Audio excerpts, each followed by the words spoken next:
Hi, I'm Len Epp from LeanPub, and in this Lean Publishing podcast, I'll be interviewing Patrick Qua.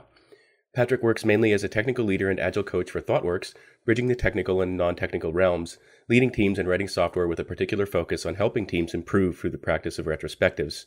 He blogs on various topics at thekua.com at work, and you can follow him at Pat Qua on Twitter. Patrick often speaks at conferences, and you can find a number of his talks on YouTube, including The Geek's Guide to Leading Teams, where he discusses the idea that the most challenging aspects to software development are always the people issues. Patrick is the author of the LeanPub books, The Retrospective Handbook, a guide for agile teams, and Talking with Tech Leads, From Novices to Practitioners. The Retrospective Handbook draws on Patrick's 10 years of experience running retrospectives to unlock their potential for your team, while Talking with Tech Leads lets you discover how more than 35 tech leads have learned to balance the technical and non-technical worlds. In this interview, we're going to talk about Patrick's professional interests, his books, his experiences using LeanPub, and ways we can improve LeanPub for him and other authors. So thank you, Patrick, for being on the Lean Publishing podcast. Thanks for having me. So I usually like to start these interviews by asking people for their origin story, and I was wondering if you could tell me how you first became interested in becoming a developer and eventually became a tech lead. Sure, absolutely. I guess I count myself lucky because I fell into the industry relatively early. I'd played around with some sort of Commodore 64 type stuff as a kid, but I never really got into the whole geek developer from very young. And then when I was in high school, we sort of got introduced to sort of computers pretty early on, and had a really great teacher who was sort of teaching us about sort of software development. And I really got sort of, I guess, my mind blown around the stuff that you could kind of create from nothing. And we were asked to sort of develop a film rental kind of system using, back then, Microsoft Access, of all things I would never ever recommend right now.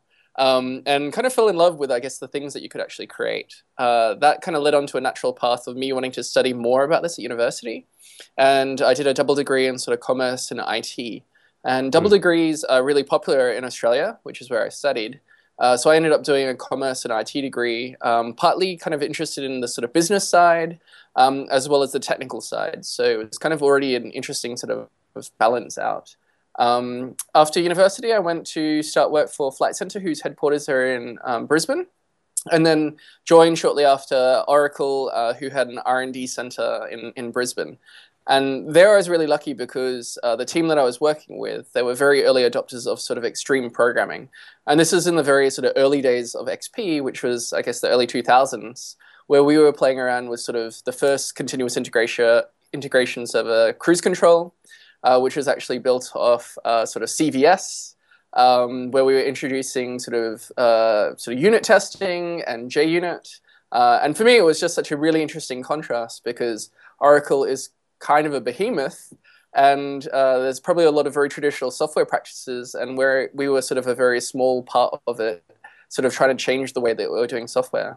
This kind of naturally led on to, I guess, where I ended up sort of joining Thoughtworks, whose chief scientist is Martin Fowler, one of the sort of Agile Manifesto signatories. And I guess I've traveled around and sort of worked with Thoughtworks for quite some time now. I think this year is actually the 11th year with Thoughtworks. Wow, that's a long time. And have you been working with them in London the whole time? So I started with them in Brisbane in Australia. Okay. So we actually have, I think now 4 offices. And yeah, I transferred over to London, I think it was about 2005, where I've been based in London for probably the last 9 years. But being sort of a global consultancy, we ended up and we were pretty good at actually sort of shipping people around the world if they want, because it sort of keeps our culture very consistent. It's a way for us to sort of build our own sort of network and get exposed to new sort of experiences. So I've spent the sort of tail end of winter in Calgary once and summer, which was a beautiful city. I've spent about 4 months in India, amazing sort of country, subcontinent. And I've spent, I don't know, probably on and off, probably a whole year in total with Thoughtworks in Germany. Yeah, actually, I read a blog post on your website about your year in Germany and becoming fluent in a year. It was quite impressive, I thought, and I was wondering if you could maybe say a little bit about how you approached that year-long project and what the results were. Absolutely. I guess I was kind of lucky in that with Thoughtworks, after 10 years, we have kind of a sabbatical period. So you get paid sort of equivalent of about 3 months worth of time where you can sort of choose what you want to do. And, you know, when you're sort of presented with an opportunity to take 3 months off of work and do what you like, I was kind of like, oh, it's really tempting. I never took that gap year that a lot of people take after university. Maybe this is the time to do it. So I actually had the whole year off, which was a fantastic opportunity. And I have so many great memories from that time. And I think if you live in Europe and you come from sort of an English-speaking sort of background like Australia or the US, it's amazing how many people that you meet in Europe who are at least bilingual, if not more. And for me, it was kind of like, I don't know, I would have always loved to learn another language fluently. And so for me, this was a really great opportunity to do that. Because I'd spent a little bit of time there for work, I'd sort of learnt some German, but it was very what you might use as a tourist. So, you know, I could order a beer, I could order for the bill, I could read some things off menu, but it's really far different from actually living there and being there. So I kind of made the choice to live in Berlin, which, to be honest, is not the best place to learn German.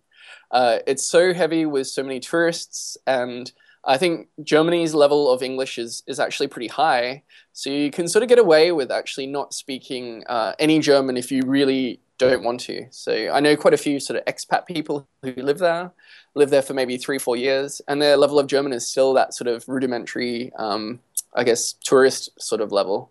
But I guess knowing this helped me prepare, because my sort of motto going in was it would be very easy to sort of fall into this kind of expat community and only speak English. And so I really forced myself to sort of pretend that I was in a small little German village somewhere where I was surrounded by only German-speaking people, and all the opportunities for the first at least 3 months, I would make sure that I would be forced to speak German. So I had a really great flatmate who knew that I was learning German and was patient enough with me to only speak German to me, even though it was very tough few weeks when I first sort of moved in and couldn't communicate. And I kind of felt like I can now imagine how a baby would feel, in that a baby's trying to maybe get across a message, can't, because they just don't have the vocabulary, the words, and just that frustration. It's phenomenal. I think I remember breaking down like one evening in dark winter in Berlin, sort of saying, can't we just speak English? I just got to get it out of my system. And my flatmate was actually really good with me and said like, "Nein" in German. And, you know, that was exactly kind of what I needed, which was the whole soft hand approach, but really firm that I was going to keep doing this. I signed up for sort of immersive German lessons, which was really important. So I think we did classes from about 8:30 to about 1 every day. And then normally there would be sort of homework and sort of field trips afterwards. And I think that really helps provide structure and a really good learning ground to sort of get the basics. I think one of the benefits of actually going through an experience like that is that you also meet people at a similar level. So I think, you know, everyone's patient with each other because they understand they're also learning, and you're just as patient giving other people space because you know that they know the words in sort of English, but you're struggling to find and remember what the words are. And so that was really important. I definitely recommend people get a tandem partner. So there's a concept that's really popular in Germany. I don't know how that sort of translates and how popular that is overseas as well. But it's basically somebody who's learning the language that you would like to learn, or who's native in that language, and who would like to learn sort of English or another language that you can speak. And we would meet maybe once a week for a couple of hours, and we would sort of speak an hour of German, and then we'd switch to an hour of English, so that we had both time to sort of practice. And it was very helpful because the language school that I went to helps sort of connect us around sort of personal interests. And so we sort of spent a lot of time sort of visiting sort of different areas of Berlin, going to like different events. And it was just a really great way of sort of meeting a new friend, having an opportunity to practice and focus and sort of get better at that. It sounds like a really interesting idea also because, you know, usually the sort of teacher-student relationship, especially with language, has this kind of dominance on one side and humiliation on the other. So actually combining two people who each know that the other one is fluent in the language that they're trying to learn really balances that out. Yeah, absolutely. And that's such a key thing. And I think you hit on a point, which is I think there is that different relationship with the teacher and sort of the students. And I guess another tip that I give people is that it's really worthwhile if you're going to learn something to learn from lots of different people. It's interesting because everyone has their own sort of bias about maybe preferred learning style. And I think teachers have their sort of maybe bias about how they believe that people learn best. And it doesn't always work. So I think we went through about 4 different teachers over the course of 3 months, just because of the sort of level shifts and different sort of timings of classes. And it was interesting for me to watch how, one style of teacher didn't really work for me, but it worked for other people. And then another teacher who worked for me didn't really work for other people in that class. And that's where I think it's really useful to basically get exposed to lots of different teachers. And it's something that I think I kind of picked up from sort of software development as well, which is you have so many different people who you can learn from, and each one has something very different to teach you. And I think that's a really important thing to when you're progressing in any skill development, is that you get exposed to lots of different ideas. You may not necessarily take away everything that person has to offer, but it does give you a different perspective. Yeah, that reminds me actually of a line from your website and you're talking about programming, but obviously it can apply to other areas as well, where you say that you believe strongly in self-empowered teams and individuals, having seen many talented people beaten down by the systems that they work in. And so, yeah, the idea of empowerment, but also, the element of individuality that's inevitable in empowered teams is also very important. And I was wondering if that came from that particular sort of feeling, maybe came from a personal experience you had with being beaten down in a big system, or was it something that you were fortunate enough to avoid yourself and just saw in other people? Yeah, I think I guess I consider myself pretty lucky because I haven't worked in a large, I've worked with Oracle, but not in a large system where I've felt beaten down, or at least for a long time. And I think that's maybe one of the benefits of a consultant. So you see lots of different environments.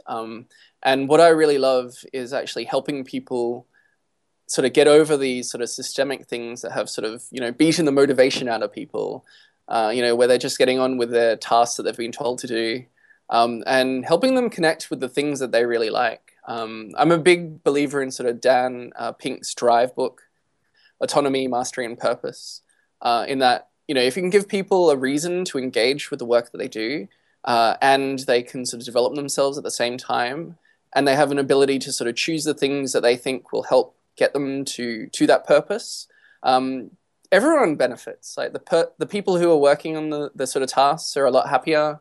I think the job will be done a lot better. And so whoever that is for, be it the end customers or the business, everyone wins. And I just wish that more people had that approach of, how can everyone find solutions that work well for everyone? And it won't always be optimal, but, trying to at least have that conversation with people around what drives you, what are you interested in, and how can we make that work for you in this environment? Yeah, and I guess that's kind of led me to be a very independent person, which I think helped me when I was learning my German sort of language skills, is that I was just kind of doing things that I felt interested me, and that helped me, and then I'd find people to help me sort of keep engaged, so I still had that sort of purpose. Yeah, it's really interesting. You brought up the idea of a system, and I've noticed this in your writing in a couple of places where you talk about, there's sort of you recently had an article about why expert developers can sometimes make the worst tech leads. And you talk about how, someone can be extremely talented at a certain kind of system like programming, but then the system that sits on top of it, where what are you doing and how does it fit into the larger scope of things and the other people that you're working with, that those talents are not, it's not that they're necessarily incompatible, but they're not the same. And I was wondering if you could explain a little bit about that. Yeah, it's really funny actually, because I've done a lot of reading around systems thinking. So The Fifth Discipline is a really great book, as is, I think it's Thinking in Systems. I forget which one though it is. But I think what's really interesting is just trying to, I think we're taught in a certain way through the way our education system runs about being very scientific about things and boiling things down to singular causes and effects. And I think systems thinking teaches you to see things in a different perspective of depending on where you draw the boundaries of a system, there are different perspectives and therefore different motivators and different characteristics. And for me, I think, when we work in a software environment, you have the local system of maybe either your software system that you're building or your team that's working in that sort of software system. But there's this sort of broader organizational system in which it's kind of working. And I think for me, one of the challenges sort of working as a consultant is you're often brought in to try to shake up a system. And, you want to create a empowered environment. So you want to carve out a safe space for people to sort of experiment, to gain their sort of autonomy and confidence, and also then deliver. And there's a bit of a challenge there because, what's good for individuals doesn't always work for the whole system. And there's a trick in, I think, sort of synchronizing the rate of change. So I think one interesting thing that I see a lot with teams that really adopt a fully sort of extreme approach to agile development, and the organization is a very big lumbering behemoth, is that people won't necessarily change the system, or they won't fight to get the sort of surrounding system around them changed. And so we have this saying, which is change the system or change the system. And what that means is that people will get frustrated without any change in their own system. So they'll choose to move to another company. So they change their environment. And that's another way of them changing the system, which I think definitely is a consequence for companies that are thinking about moving in a very different cultural way from what their current system is. But at the same time, for me, it's kind of, you've helped people connect with purpose and something good for them as well. So it's quite hard because we're trying to also appease the people that we work with, as well as our sort of customers who may be quite different or in different circles.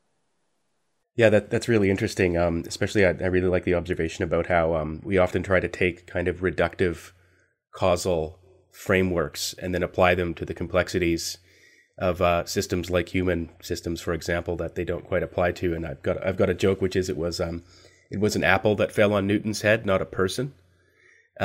If an apple had fallen on his head, then he would have the insight that he did about, sort of legendarily, right? About how these simple kind of maybe formulas can explain the motion of the planets very far away. But if a person had fallen on his head, he would have freaked out and jumped up and had all sorts of different thoughts, none of which had anything to do with this sort of simple explanation of how things move in the universe. And that actually, since the Enlightenment, there's been a problem where people have often tried to take the successes of the sciences and then apply them to areas where the systems are actually different. There was actually a German philosopher, Husserl, who wrote about that over 100 years ago. So it's a long-standing problem. But I was want to add a specific question. So your book, the Retrospective Handbook, is about retrospectives, and this is in particular a way of managing people within these systems and helping them to improve and maybe find their own place. And I was wondering if you could maybe explain to people listening what a retrospective is and why it's so important. Absolutely. What's really interesting is that I think in most businesses, the pace of change is really rapid and people expect things to happen. And I think often there is the assumption that everyone is doing the best they can, which I also believe. People are given goals and they're all working towards that. But it's hard to improve in that sort of work environment. And for me, the retrospective is sort of a timeout from your normal day-to-day sort of work environment of all these things going on, all these priorities, all these things that are changing, and creating a bit of space to actually reflect. And for me, the power of a retrospective is this meeting where you bring people who are working perhaps on the same sort of goal together, where they can sort of talk in a bit of a safe environment to talk about what things that they could change or improve. And for me, a lot of the key outcome of a retrospective is really about the small actions that they might take to slightly experiment or to improve something. I don't think you necessarily need to change everything. But for me, the idea of a retrospective is about change and that safe environment to talk about maybe what's gone less well in our environment, and what are the things that have gone well, and maybe can we amplify them. And so it creates that space for a whole team or a group of people to come together which a lot of businesses don't really make time for. And so they never really take the opportunity to understand what improvements they might have. And So is a retrospective something that happens kind of continually throughout, let's say, a project, or is it something you do at the end? There's this terrible term of post-mortem. This sounds like it's different from that, right? Yeah, absolutely. And you're spot on, is that a post-mortem is kind of after everything is dead. So you can't really do anything to change it. And so the idea for a retrospective is to keep these short, to do them regularly. So I encourage sort of groups of people to do them maybe once a week or maybe once a fortnight, and to try to take small steps towards something. And for me, I'm a big believer in small steps can lead to huge change. And therefore, these small experiments that people can take give people an opportunity to review them the following week and maybe change them back if they didn't go so well. And I think it's a really easy way to introduce new things because it's kind of low risk for people, right? Is that if they know that there's a way back, people are more likely to sort of try something out. So yeah, you're spot on in that it is a bit more of a regular sort of cadence of how you run retrospectives. You write in your book about the retrospective prime directive, and I was particularly interested in how important it was in your experience that actually this is read out explicitly, at the beginning of a retrospective, or when people are being introduced to the retrospective process. And I'd like to actually read the sentence, Sure. and have you explain why, in your experience, it is so important that it's read out. So here goes, the retrospective prime directive. Regardless of what we discover, we understand and truly believe that everyone did the best job he or she could, given what was known at the time, his or her skills and abilities, the resources available, and the situation at hand. Yeah, so firstly, I won't take credit for this because I'm standing on the shoulder of giants. And this actually comes from Norm Kurth's original book about project retrospectives, which were also sort of considered more at the end of a project that you might do something. And for me, I think this statement is a really good example of that difference between a retrospective and a sort of post-mortem. And so for me, I think this statement is actually really important, particularly for people who've never done a retrospective before. So, I've worked with teams that have been working a couple of years, and they've been doing whatever they do. Nobody's ever really asked them about, what could they change? How could they improve things? And that ability to influence their sort of working environment. And for me, this is a really great way of sort of introducing the concept of safety, we aren't here in a retrospective to point fingers and hang people up to dry.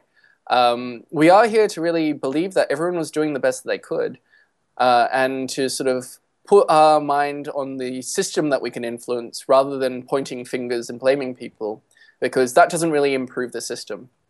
And I think for people who've been part of retrospectives for a while, they sort of understand this. But I think particularly for new organizations and what I would say is maybe more conservative sort of teams or cultures where change doesn't happen a lot, and they're not used to it, I think it's a really powerful statement to open a retrospective and create that safety. So my rule of thumb is that people should try to use this for the first time if they've never run a retrospective with a team before. It's interesting you talk about safety, and you actually, in your book, you also talk about bias, and I was wondering if that's related to the importance that you place on independent facilitators for retrospectives. Yeah, absolutely. I have a very strong memory of going to a client where a retrospective was run by a very, I would probably describe, controlling project manager. And I think it was my second week with the client. And so I sat in the retrospective. I didn't have that much to offer because it was the second week. And I just watched how that project manager would sort of take the sort of whiteboard marker, point at somebody and say, okay, what went well last week? Point at another person and say, what didn't go so well? And it was really interesting because the responses from those people were pretty much one-word answers. There was no elaboration about story. There was no context given to those points. And for me, it was such a contrast to when I've seen independent facilitators who don't have any other agenda, who have no power relationship with the participants, is that it does really create a good, safe environment that people can talk a lot better in. So I think it's Yeah, it's a really powerful concept to have a independent facilitator, and I think it really increases safety. Yeah, it's really interesting too how the when you're talking about the in talking with tech leads, your second Lean Pub book, I think you write that the experience you gain as a developer does not prepare you for the responsibilities of the role of a tech lead. So even though it's important that as a tech lead, which you define as someone who is actually still coding usually, right, and participating in the creation of the code for the project, but also now has been moved into a position where they're kind of steering the ship. And all the skills that you're talking about now, like not sort of pointing and kind of demanding one word answer. Well, I mean, it's effectively demanding one word answers. I was wondering if you could explain a little bit about how your experience interviewing all the people for Talking with Tech Leads, what insights you might have about, people who've newly moved into that role or might be a little bit worried about being pushed into that role and how they can kind of shift from being a developer to being a tech lead. Absolutely. It was really interesting talking to so many different people, because when I set out to sort of do the book, I didn't really have an idea about what responses I might get. So the book was kind of intentionally structured so that I posed the same sorts of questions to people. And what kind of emerged was like interesting themes that people had different I guess when they had different perspectives on, or different times of their sort of career, as they were maybe earlier in their sort of phase or later in their phase, about what areas that they focused on. And so there were some natural themes that kind of developed. I think for people who are very new to it, who I call the sort of novices, there's a huge shift from what you do as a developer to suddenly leading a team. Is that as a developer, you're normally very focused on how well your code is structured and how nicely everything runs, and you don't really need to worry too much about sort of the people on your team. That's somebody else's problems, and you don't necessarily need to worry about where work comes from and managing sort of business people. And then when you're suddenly thrust into this role of being a tech lead, you're trying to also write a little bit of code, but at the same time you're pulled in lots of different directions. So that's quite a natural state.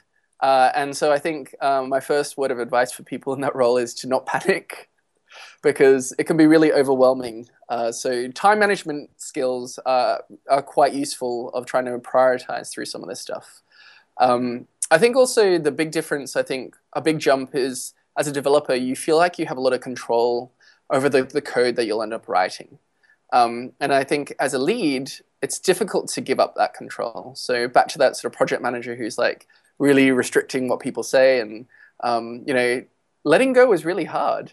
As a developer, you're really opinionated about how something might be written, and as a lead, you still have to have some guiding principles, and you have some sort of say, but you have to be okay that the method or the structure won't be written exactly how you would have done it. And in fact, it may actually be better for it because somebody has a different approach from you from actually solving things. So there's a big shift mentally, I think, that developers shift when they move into this role of suddenly realizing that it's okay that problems get solved, but in a different way, and that's okay. Yeah, great. I was just fascinated reading the stories from different people about their different experiences, and it was really interesting how you say that you in the book you asked people the same set of questions, right? But they came back with these kind of unsolicited kind of themes that kind of grouped them together. Yeah, that was very fascinating. Yeah. I was wondering, actually, on the subject of publishing, you actually turned Talking with Tech Leads into a print book. And it's for sale, I think, in 3 different regions on Amazon. Yes. And I was wondering if you could explain a little bit about that experience of turning it into a print book from an ebook. Absolutely. So I've been a fairly early adopter of Leanpub, and I think it was actually with the Retrospective Handbook that I was trying to turn into a printed book as well. And so I was kind of asking after a sort of print-ready PDF version. So I use the CreateSpace publishing platform, which is sort of a part of Amazon. And then they sort of self-publish on demand a printed book, but they require a whole bunch of sort of preparation, like a PDF version that is printable.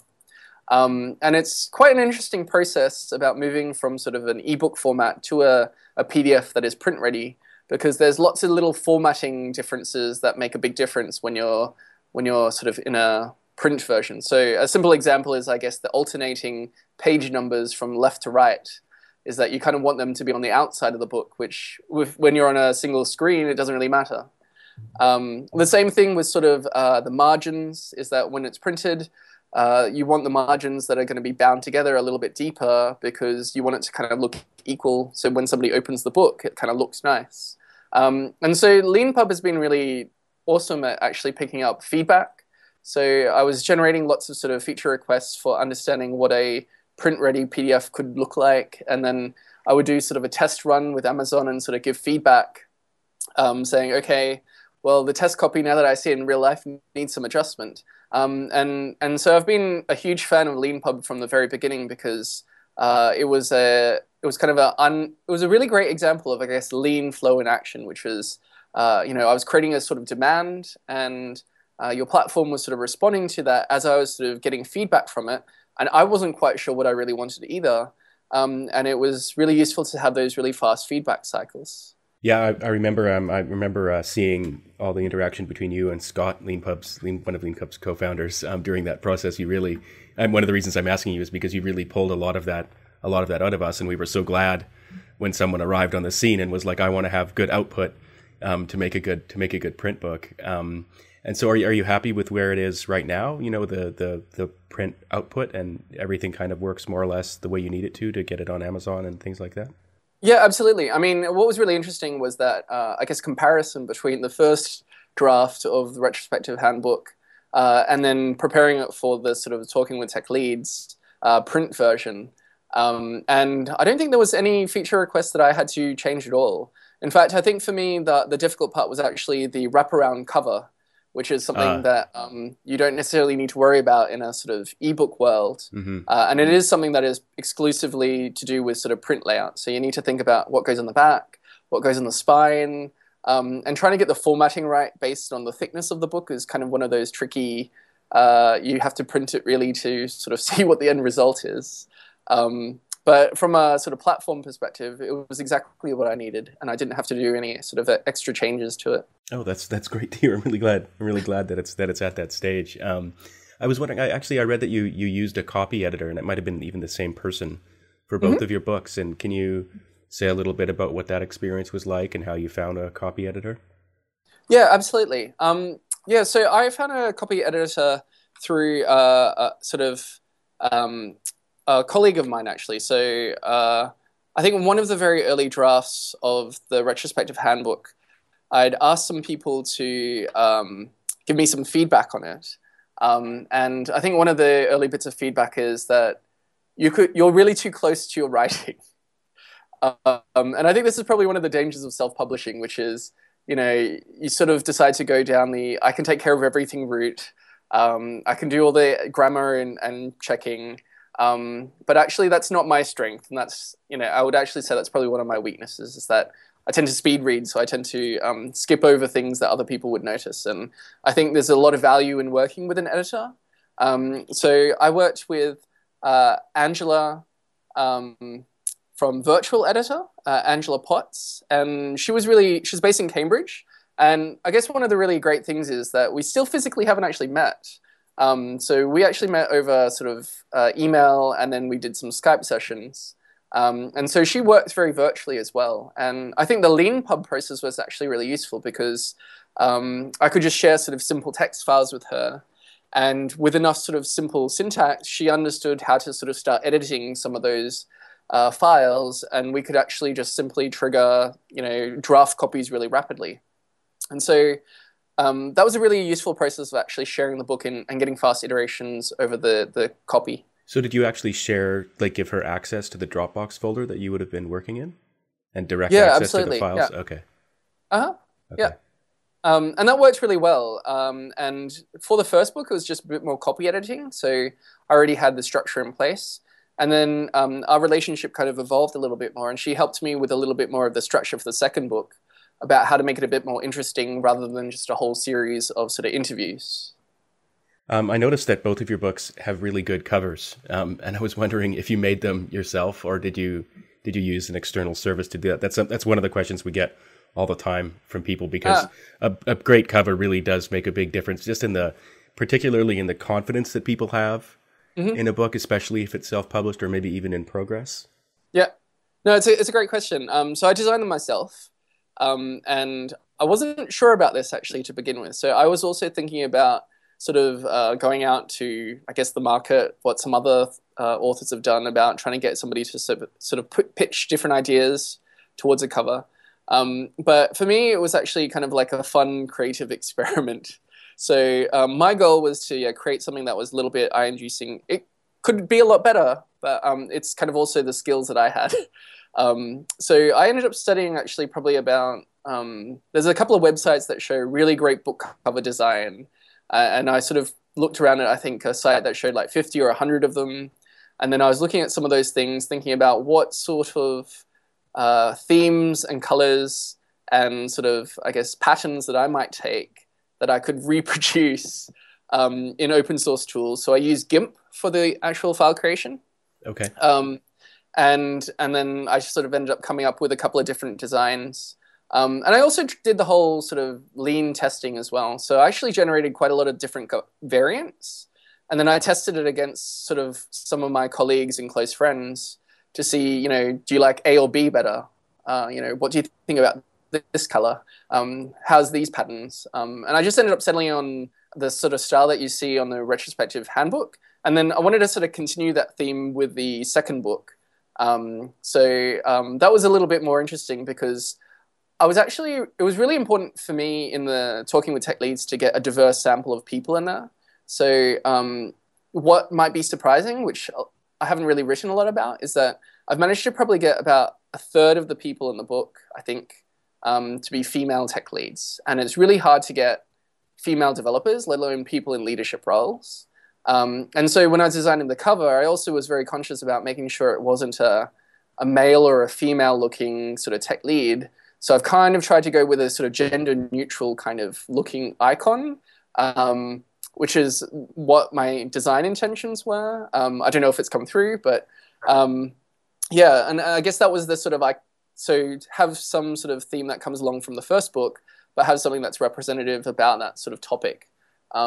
Yeah, that's really interesting. I mean, obviously, you're very hands-on with the scope of the entire project, and I was wondering if you'd ever for both books, and I was wondering if you had considered going with a conventional publishing process or conventional publisher to begin with, or was that just something that never occurred to you, and publishing it yourself just seemed like the way to go?